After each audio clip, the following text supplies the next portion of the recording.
Just like their ornate cousins, these guys are usually found hanging face down, with their long snouts ready to snap up tiny crabs and plankton.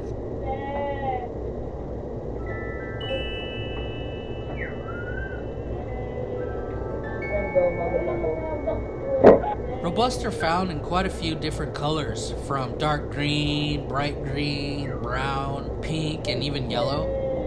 Whatever it takes to blend in, I guess.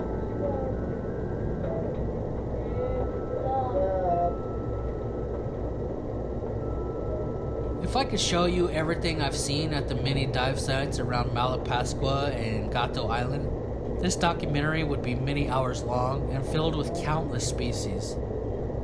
This place might be famous for its thresher sharks, but it's the hundreds of other macro critters that caught my heart. It was also the numerous topside wonders that make it special, and I think Matt said it best. One of the biggest selling points for the Philippines is the Filipino people. Everybody comments on this, if they're a tourist or people who have chosen to move here and live here like myself. One of the main reasons for that is to do with the happy, friendly Filipino people. They welcome you in and they make you feel like family, and that's one of the reasons people return to the Philippines, and it's one of the reasons people stay. And even if you only come for 1 or 2 weeks, that helps to have a fantastic trip when you come here. For my final destination, I'm retracing my steps back to Cebu City, where I will catch a 1-hour flight to Manila. From Manila, I have a 2-hour drive south to Anilao. So I just arrived in Anilao, and I'm going to be spending the week with Museo Anilao, and it's a really nice resort, and it's kind of a trek to get to. It's about 2 or 3 hour drive from Manila, and then you have to take a boat from their little port, about 10 minutes to the resort. But once you get here, it's super nice. So I can't wait to go find some nudies and shrimp and crabs and who knows what else. So I'm gonna get going and let's do some diving. Ever since I started learning underwater photography, Anilao has been a bit of a legend for me and very high on my list of places to explore. With all of the insane underwater photos I see at competitions and shows that were taken from Anilao, there was no way I was going to miss this place. This gray moray is a very common sighting around the country, and although they aren't the most colorful critter, they're always ready for their close-up. Usually more active at night, these dudes are normally seen just like this, poking halfway out of some hole, watching all the going-ons. Of course, I like eels as much as anything, but there is one eel species that I've been looking for a long time. The ribbon eel. Ribbon eels are extremely rare and can only be found in a handful of countries. So needless to say, this is the first time I've been able to find one.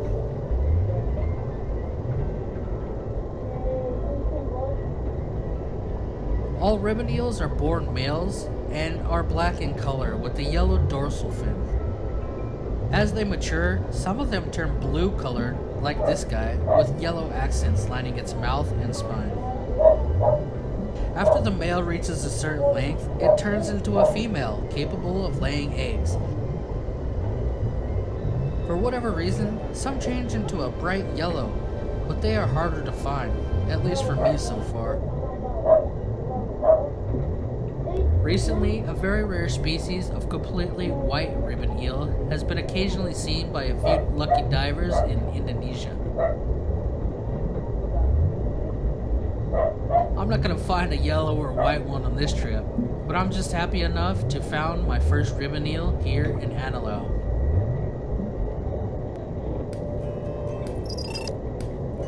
On the same dive as my first ribbon eel, just a little ways off in the sand, I run into my very first flamboyant cuttlefish, and he's tiny.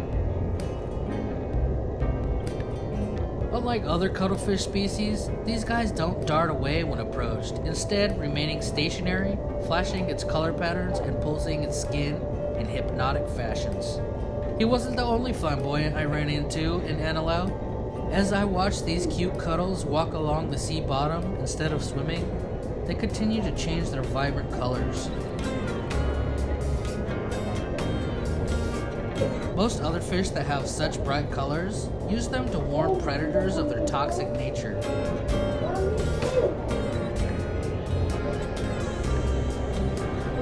Instead of the hiding strategy, these fish prefer to advertise how unappetizing they are. I assumed that this was the case for the flamboyant as well, but scientists have yet to find any evidence that they are toxic at all. In other words, they are smart enough to falsely advertise to keep predators away. This evolutionary bluff, along with their unique traits, make the flamboyant one of my new favorite finds.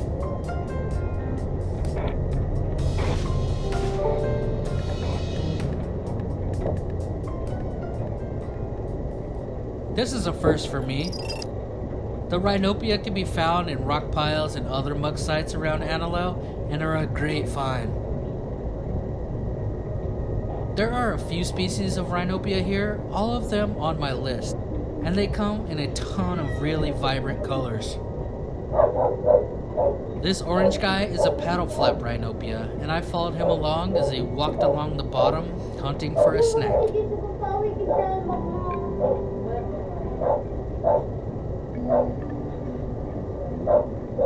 This one is a weedy rhinopia, and another example of the bright colors that rhinopias are found in.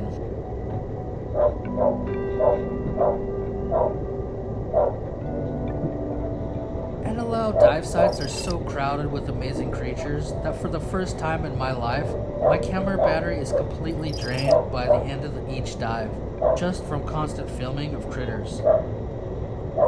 It's an awesome problem to have.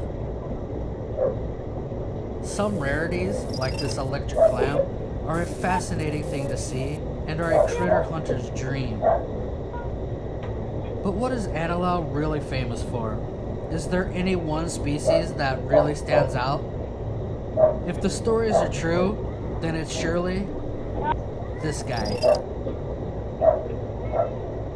Locals affectionately refer to Anilao as the nudibranch capital of the Philippines, which is saying a lot. Nudibranchs have always been a favorite of mine, the first reason being that they are so easy to film. The second reason I favor them is because of the wide variation of species to be found, each with their own unique beauties. While many species are found frequently, others are a rare and exciting find. As nudibranchs slither along the seafloor, they leave a slime with a distinctive scent that other nudies of the same species can follow. All nudies are hermaphrodites, with both male and female sexual organs, so any two of the same species can find one another to reproduce.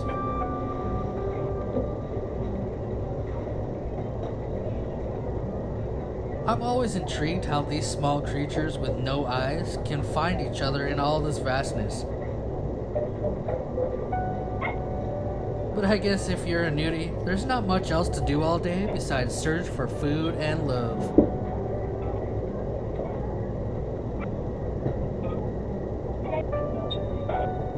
There are over 3,000 species of nudies in the world, and with more and more being discovered each year, a critter hunter like me can't help but fantasize about discovering a new one for himself. Most people probably aren't enamored by a slug, or even consider them beautiful, but nudies are different. They come in every color under the sun, and as I said before, they are an underwater photographer's best friend.